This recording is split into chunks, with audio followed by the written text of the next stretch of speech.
Merci de votre fidélité, mesdames et messieurs. Bienvenue à ce rendez-vous d'information sur les antennes de Numérica Télévision. La République démocratique du Congo, très mauvais élève en matière de protection des enfants.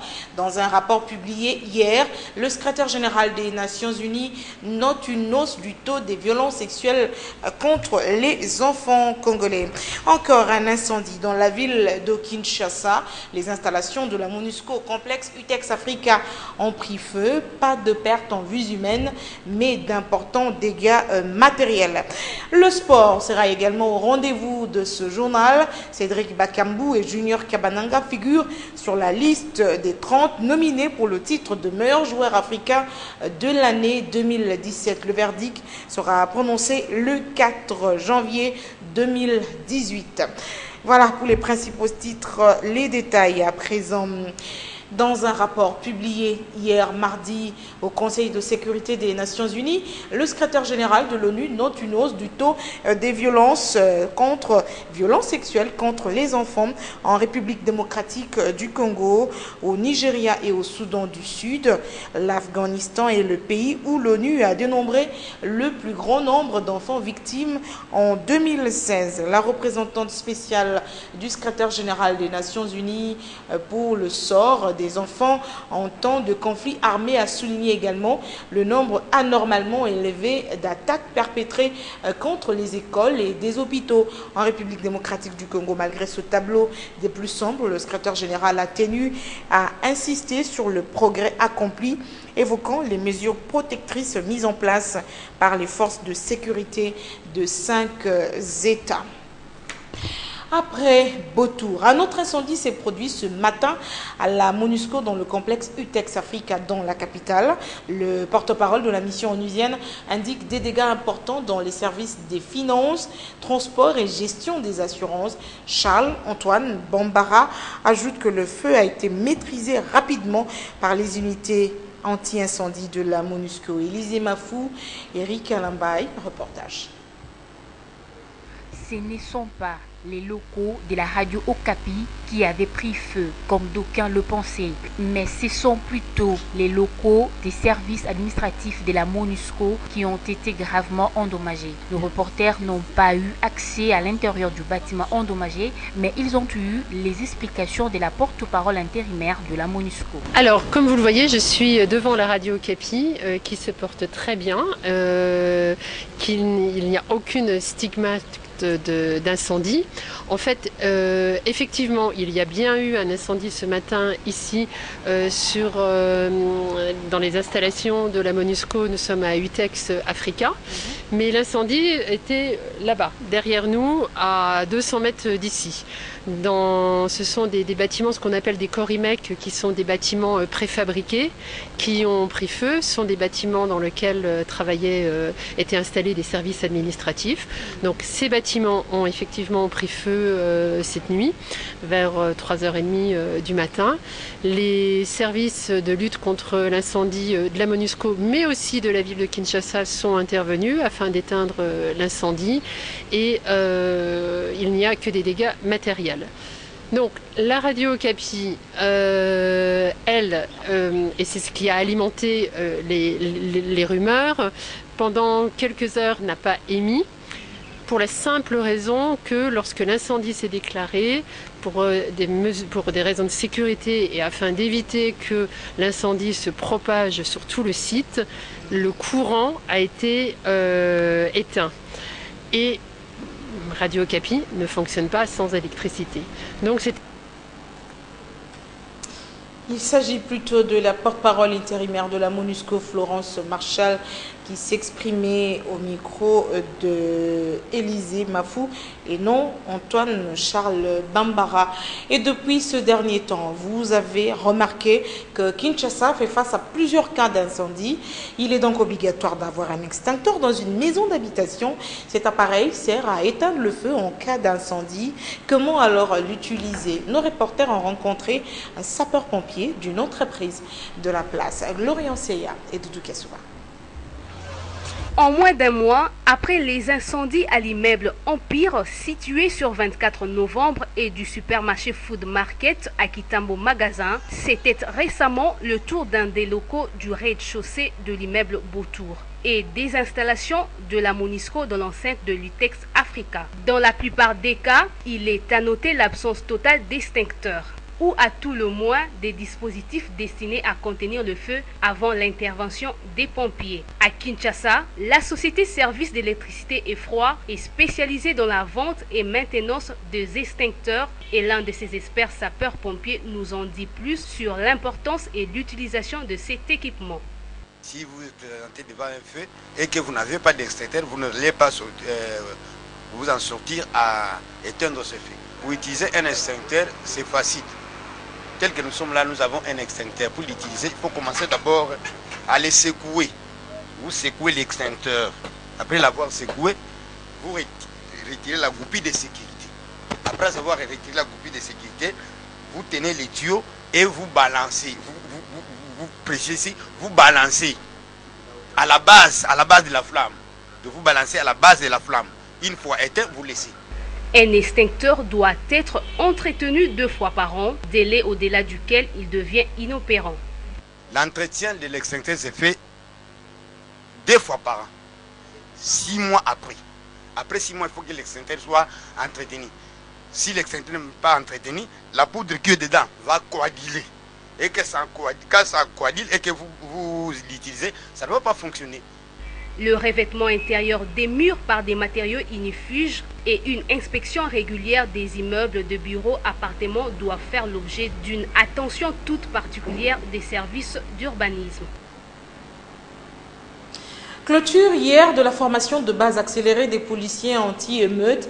Le vice-premier ministre et ministre en charge de l'Intérieur, Emmanuel Ramazani Chadari, a remis des brevets et diplômes divers, des prix aux lauréats de cette session de formation. Il les a exhortés à se mettre au service de la nation congolaise. C'était à l'école de police de Kasangulu, dans le Congo central.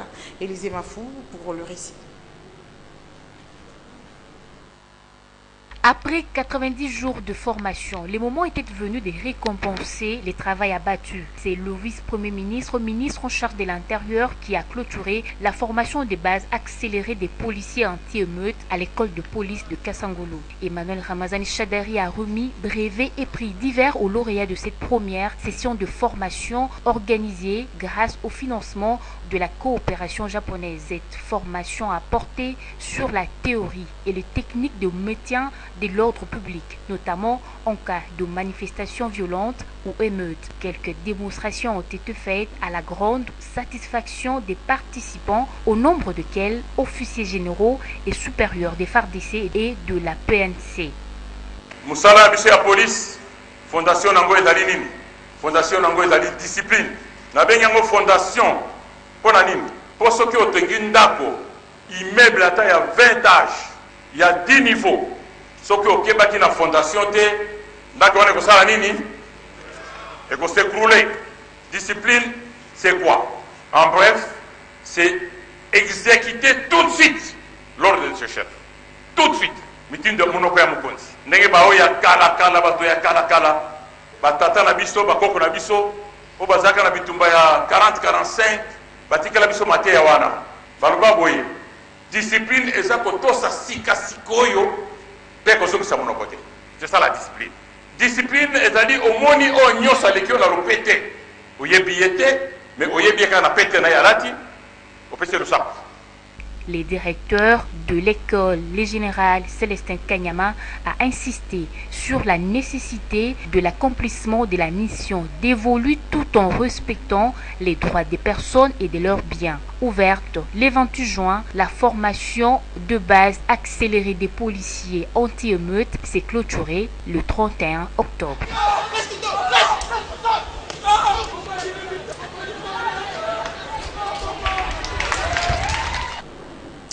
Les activités commerciales et administratives étaient paralysées ce mercredi dans la ville de Bukavu, dans le sud Kivu, à cause d'une journée ville morte décrétée par des mouvements citoyens et autres organisations de la société civile. Ces structures réclament la tenue des élections conformément à l'accord de la Saint-Sylvestre. Les écoles, tant publiques que privées, n'ont pas ouvert leurs portes ce mercredi.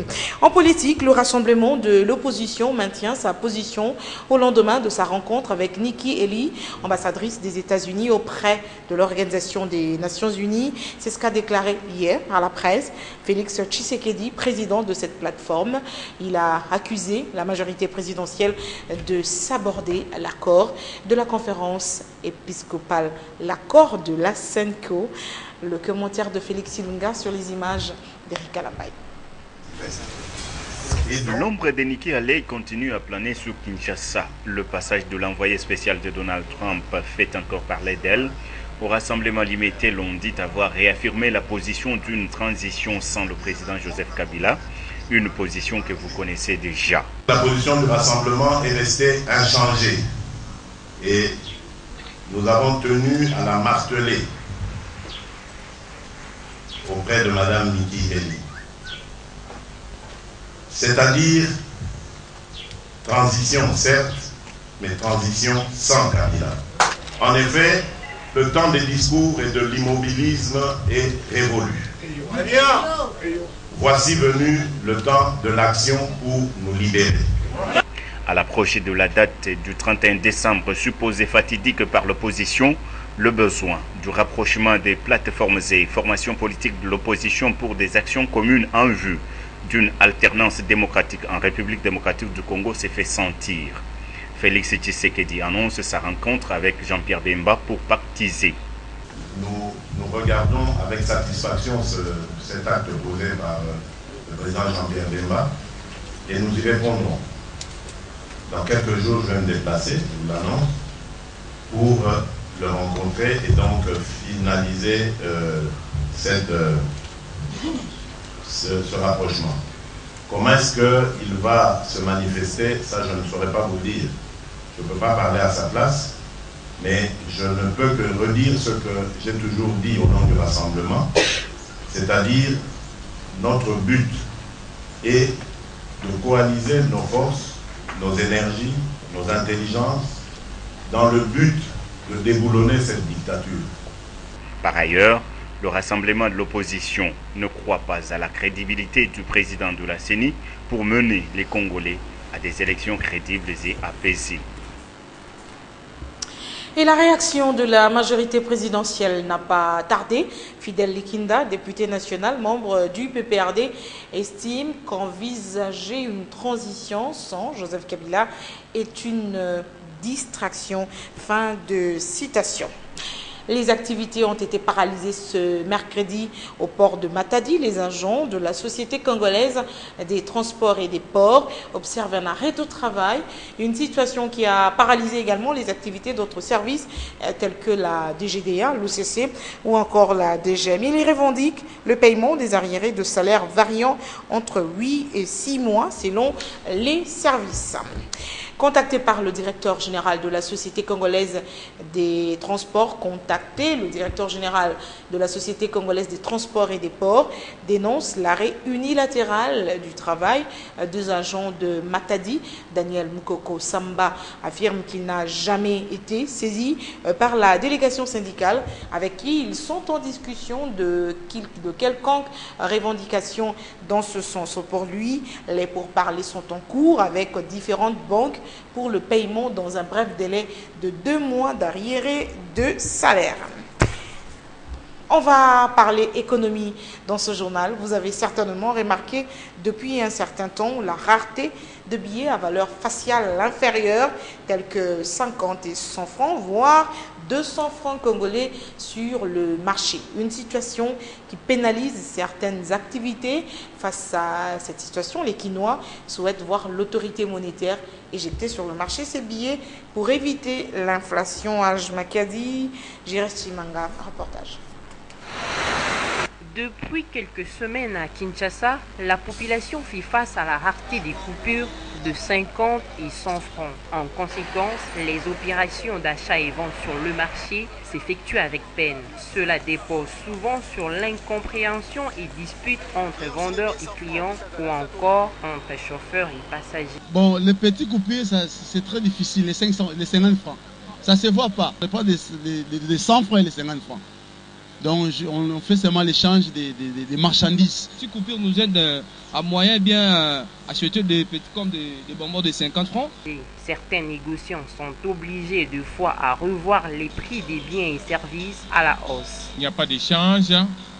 Nous devons augmenter nos produits parce que c'est un produit qui coûtait par exemple 400 francs. Bon, comme on n'a pas de petites coupures, nous devons mettre 500. Au-delà de la rareté, les quelques petites coupures encore en circulation sont impropres. La situation touche aussi les secteurs du change. Les reliquats n'y sont jamais restitués. Ça nous décourage parce qu'il y a aussi d'autres clients qui viennent. Ils veulent même changer un 20 $ ou 10 $. Comme le taux est à 158, donc 1580. S'il y a que 15 500 francs, au lieu de le faire même à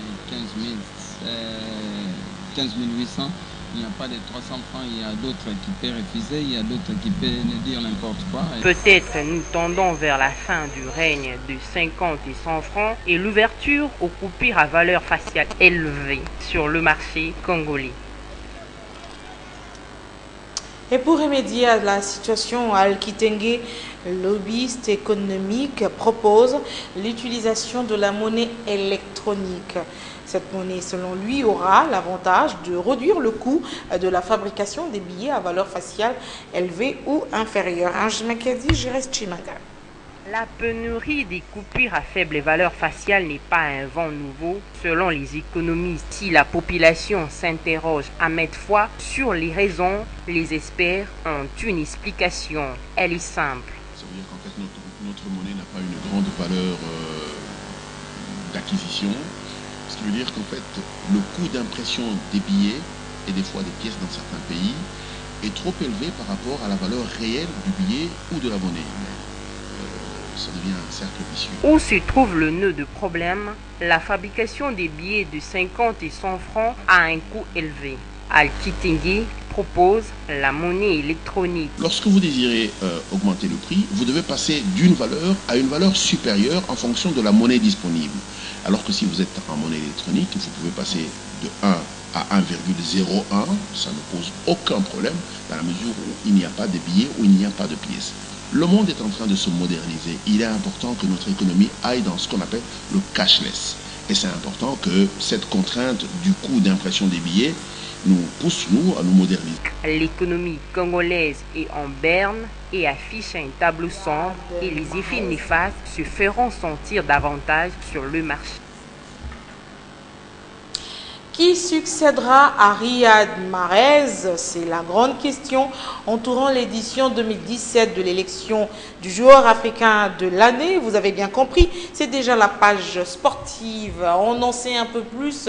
La CAF a dévoilé ce mercredi la liste des 30 footballeurs sélectionnés cette année. Parmi ces joueurs, il y a 2 Congolais, à savoir Cédric Bakambu et Junior Kabananga, meilleur buteur de l'année, de la dernière édition de la CAN, vainqueur de la CAN.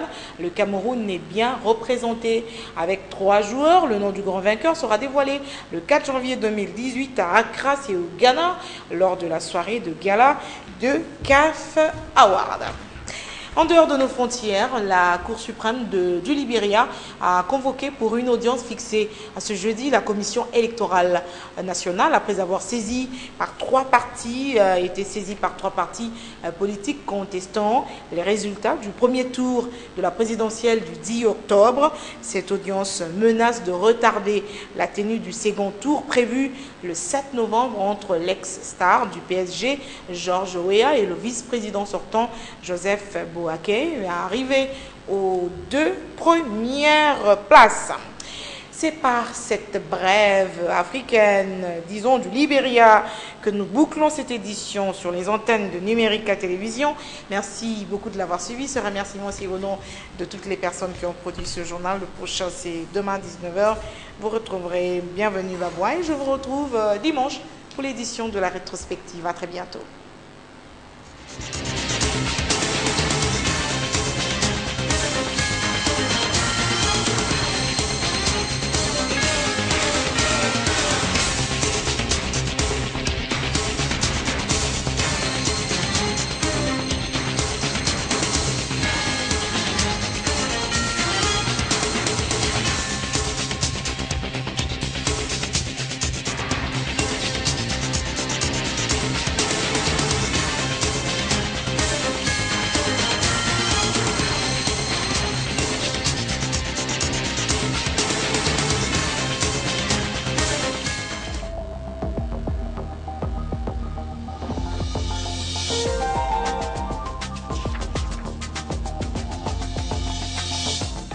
Lors de son point de presse, Félix Tshisekedi a répondu à l'appel à l'unité de l'opposition proposé par le président du MLC. Heureux de la position de Jean-Pierre Bemba, Géopolice Hebdo signale que Félix Tshisekedi promet d'aller voir les sénateurs à La Haye. Ce qui fait dire à la référence plus que Tshisekedi et Bemba unis contre Kabila. Si Félix est pour l'organisation des élections en 2018, le leader du MLC appelle quant à lui à une coalition des forces politiques pour empêcher l'exercice du pouvoir par la force. Mais Congo Nouveau ne croit pas du tout à l'unité de l'opposition. Le journal estime que la réalité est qu'une grande coalition des tenants de l'opposition peut à la fois être un cauchemar et du pain béni pour le pouvoir en place. Pain béni, explique le journal, c'est quand la vraie ambition est la lutte pour les postes. La Prospérité nous informe que les rassemblements qui acceptent l'organisation des élections en 2018 maintiennent toutefois sa position, pas de transition sans Kabila et Nanga. En croit Félix Tshisekedi lors du face-à-face avec Niki Halé, cette position de la plateforme a été exprimée ligne par ligne.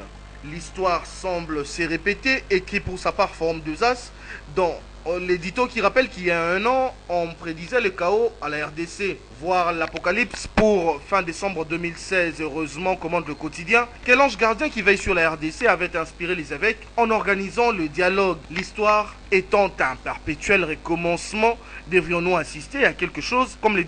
Et compétitif, le personnel enseignant dans leurs domaines respectifs. Un élément signé Nono Foutila et Tonton Biongo. Cette formation sur la préparation à la certification LPI C1, 101 et 102 est le fruit du partenariat entre l'Université libre de Kinshasa ILK et l'Agence universitaire de la francophonie AUF. Environ 25 candidats à qui l'AUF a offert le certificat de participation et qui devront passer les examens de certification internationale programmés au mois de novembre 2017.